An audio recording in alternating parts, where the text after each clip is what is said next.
नमस्कार.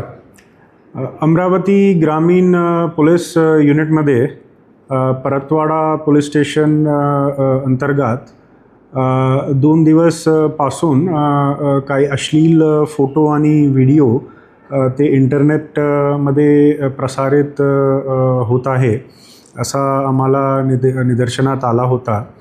आणि आम्ही आमच्या स्तरावर पोलीस डिपार्टमेंटनी ते जे विक्टिम्स आहे त्यांचे फॅमिली मेंबर्सला संपर्क करण्याची प्रयत्न केला की त्यांची काही तक्रार आहे तर ते स्वतःहून पोलीस स्टेशनला येऊन दाखल करू शकतो किंवा आमच्या महिला टीम साधे गणवेशाने त्यांच्या घरी पाठवू शकतो.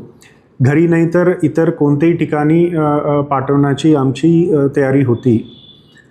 पण 2 दिवस पासून काही झाला नाही म्हणून आम्ही कालच्या दिवशी रात्री स्वतःहून गुन्हा दाखल केलेली आहे. ते गंभीर स्वरूपात ते गुन्हे आहे म्हणून आम्ही जास्त काही विलंब न करता कालच्या दिवशी रात्रीच्या वेळी आम्ही गुन्हा दाखल केलेली आहे. आणि जे संबंधित आरोपी जे आहे त्यांना रात्री कस्टडीमध्ये घेऊन त्यांना अटक पण केलेली आहे. आणि आज पासून ते तपासात जे आरोपीकडे जे मोबाईल डिव्हाइस ज्यामध्ये त्यांनी जे रेकॉर्डिंग किंवा फोटो काढलेली आहे ते पण आम्ही जप्त करणार आणि जप्त करून ते तपासात जे करायची आहे ते आम्ही करणार. आणि सोबत असा पण शक्यता आहे की आरोपी जे आहे त्यांना आणखी इतर कोणी व्यक्तींनी जर काही मदत केलेली आहे ते व्हायरल करायचीसाठी तर तसा जे माणूस आहे त्यांना पण आम्ही शोध घेऊन त्यांना निष्पन्न करणार आणि त्यांना पण बरोबरपणे आम्ही आरोपी बनून त्यांच्यावर पण कारवाई करणार आहे. पण माझी एक नम्र विनंती आहे विक्टिम्स आणि विक्टिमचे जे फॅमिली मेंबर्स आहे त्यांना की जे काही घडलेली आहे ते जे आहे ते मोठी गोष्ट आहे. लैंगिक अत्याचार ते पण लहान मुलीसोबत जर केलेली आहे तर ते मोठी गोष्ट आहे. आणि जे विक्टिम्स आहे त्यांनी काही चूक केलेली नाही असा माझी वैयक्तिक म्हणणं आहे आणि सगळे पण ते सोबत सपोर्ट करणार.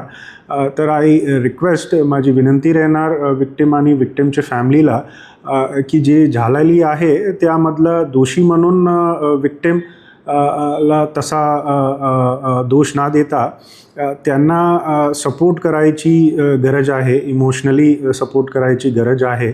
आणि जे काही त्यांना म्हणजे इमोशनली गो थ्रू केलेली आहे त्यांना सपोर्ट करून एक कंडक्टिव्ह आणि सपोर्टिव्ह एन्व्हायरमेंट देणं गरज आहे. म्हणून मी विक्टिम आणि विक्टिमचे फॅमिली मेंबर्सला आणखी एकदा मी विनंती करतो की तुम्ही गोपनीय पद्धतीने समोर येऊन तुम्ही तुमच्या सोबत जे काही घडलेली आहे ते पोलिसात तुम्ही स्टेटमेंटसारखं देऊ शकतो.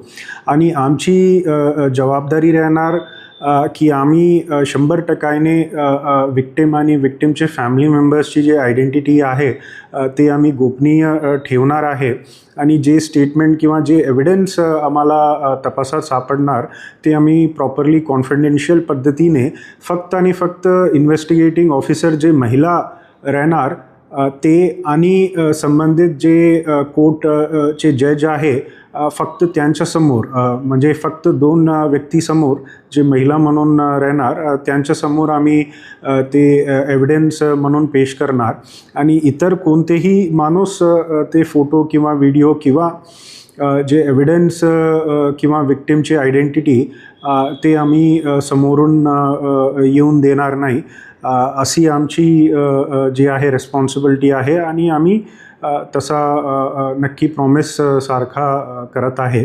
आणि त्याप्रमाणे आम्ही हे व्हिडिओच्या एंडमध्ये आमचे जे संबंधित अधिकारी महिला अधिकारी ऑफ पोलीस डिपार्टमेंट आणि इतर जे समाज कल्याणचे जे डिपार्टमेंटचे महिला अधिकारी आहे त्यांचे कॉन्टॅक्ट नंबर आम्ही व्हिडिओच्या आतमध्ये आम्ही शेअर करणार, सो दॅट विक्टिम जर डायरेक्टली ते महिला अधिकारीसोबत संपर्क करायची आहे for helping us with investigation, तर काइंडली तसा करा म्हणून माझी विक्टिम्स आणि त्यांचे फॅमिली मेंबर्स साठी विनंती आहे. आणि लास्टली जे विक्टिम्स आहे, these victims are the daughters and sisters of our district, आणि हे डिस्ट्रिक्टचे SP म्हणून आमची मोठी जबाबदारी आहे. आणि फक्त माझी जबाबदारी नाही, सगळे लोकांची जबाबदारी आहे की त्यांच्यासोबत जे गैरवर्तणूक जे झालेली आहे त्यामधलं जे आरोपी, संबंधित जे काही आरोपी आहे त्यांच्यावर कायदेशीर कारवाई करायची जबाबदारी आमचे सगळ्यांचे खांद्यावर आहे. आणि सोबत इक्वली इम्पॉर्टंट विक्टिम नी जे इमोशनली किंवा जे लैंगिक पद्धतीने जे शोषण ते फेस केलेली आहे त्यासाठी त्यांना इमोशनली किंवा लीगली किंवा इतर पद्धतीने त्यांना सपोर्ट करायची अत्यंत गरज आहे. तर हा रिक्वेस्टमधून मी माझी जे व्हिडिओ आहे ते एंड करतो. थँक्यू. जय हिंद.